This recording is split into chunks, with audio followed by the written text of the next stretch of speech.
Amma, what's up? It is Monday night and I saw your tweets today. I'm super excited to share. I have your questions here. So I have answers kind of from the top of my head, but also from the heart here. So hopefully you can cut them up, use them, do what you want with it. And by all means, I'm obviously going to probably cut this up myself and share some stuff. But these questions really made me think a little bit. So we're right here. We're in Crystal City at the WeWork office. Dan, give a little hand. Dan's behind the camera filming up here. Not sure what you're going to see.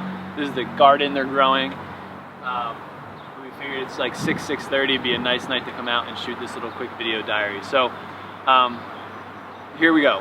What were you doing before you defected? And the simplest way to answer this is I was working in student affairs as the marketing and social media director for Rutgers Recreation at Rutgers University, New Brunswick. Go RU.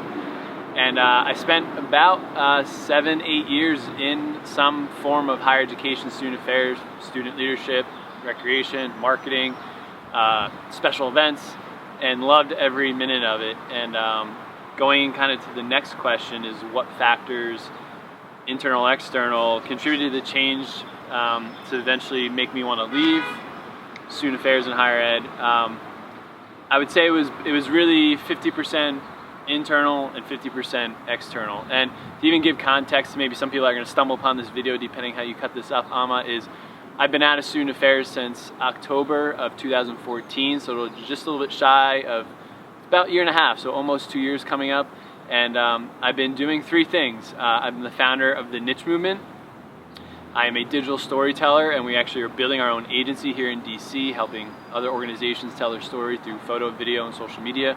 And then really the other side of that is my personal brand, doing stuff like this and speaking, etc. But the two parts that were pulling on me like a rubber band was internally, I was at Rutgers for 6 years. I was promoted once. The leadership I was working under and the innovative content and social media practices we were putting into place, I don't feel were very valued and actually really disrespected. And I was struggling with that because we had a great student staff, we had great leadership within our squad there, but I was struggling with where this was all going, and I just didn't feel like my skills were really respected and utilized. And the other 50% of me is when I actually started putting myself out there more, blogging, speaking, figuring out ways to bring in other revenue outside of my 9-to-5 job. And it got to a point where, again, I was lucky that my partner, Courtney, we had a lot of different things going on that we had the opportunity to move. We didn't actually know where. We were supposed to go to Boston, New York, DC.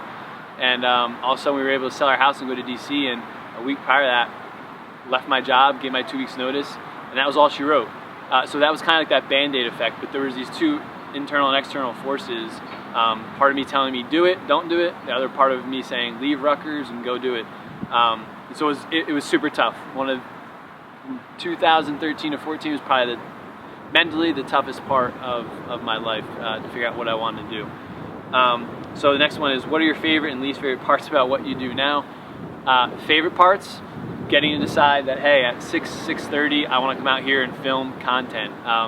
My days are made up of however I want to spend them, and that's also kind of a least favorite part, is sometimes it's more busier than others. It's more motivating than others. It's always up and down. You never know what's coming next. But I think one of the favorite parts is in this kind of weird role of the niche movement and the digital storytelling and being in DC with about 5 or 6 universities, on a monthly basis I still get to do work in a variety of capacities with universities. So I still get to have my toe in the student affairs water, if you will, in the higher education water, because whether it's working with admissions, alumni, business schools, doing video content for service learning projects, I've still had my hand in a lot of different parts, and so that's one of my favorite things, that I truly haven't left student affairs and higher ed. I think the other favorite part is I also, I control my own destiny. If I work very hard, or if I don't work very hard, or if I want to kind of lay off the pedal and go 65 miles an hour versus 100 miles an hour, I can actually do that and have that work-life balance. And I think that's one of the best things, is because there really hasn't been a traditional 9 to 5 since doing this, and I'm okay with that. and I'm willing to be accessible to my clients and to the work and to the projects and to my own creative I'm doing. But some least favorite parts is it can get lonely. I just had lunch with somebody I met last month at a networking event, and Dan's here. He's one of our interns, but really it can get lonely because you're the one making the decisions, you're the one doing the outreach, you're the one doing transactions, and you're the one doing the creative. Whatever your area might be, it can get lonely at times. And some other least favorite parts is like when you have all the time in the world, like I alluded to in the beginning of this, when you can make up your days, you also sometimes can get very unfocused very quickly. And so that's one of the things I'm really focusing on this summer is how can I be very intentional, very prioritize my time and what I want to work on. So I love this question. I was asked this at Virginia Tech last year when I was there. What challenges do you see facing student affairs or higher ed from where I sit now? And I went through a master's program. It wasn't specifically in student affairs, but I focused a lot on student leadership. And I think it was the dean at Virginia Tech asked me this question, a very similar question. And the 2 or 3 things I said is I think, especially the young practitioners we're bringing up in these master's programs and entry-level people, is we really need to teach entrepreneurial and entrepreneurial skills. Because at least my second part is this fundraising capacity, doing more with less. It's just gonna continue to be that way. And so that entrepreneurial and entrepreneurial part, not only from the organization side of fundraising and bringing in money and doing more with less, but people in our position, your position, Amma, my position, all the other people out there that have left student affairs. Because guess what? More and more people are doing this. Whether you're in higher ed or a corporate job, there's more people trying to create their own name for themselves. And so I really think that is a crucial skill set. I think the other thing is writing, content design, and storytelling.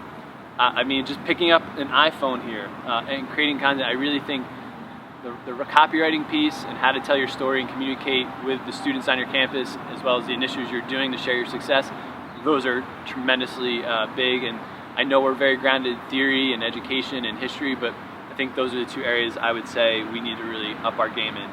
A question I get often that I'm generally curious about: what would you ever go back? I wouldn't. The grass has been greener. There's been there's been a lot of downs. There's been ups. There's been times where it's been flatlined. But I don't think I could go back. As long as I get to work with people and build this community around the niche movement and tell amazing stories, and like I said, still have that foot in student affairs and higher education, I would never go back. I'm really curious what other people have to say to that answer, or people that have been in it, left it, and gone back, what they would say. But Amma, I would totally feel free to use this footage however you want, and I really hope whatever you put out, I know it will rock, but hopefully this will help.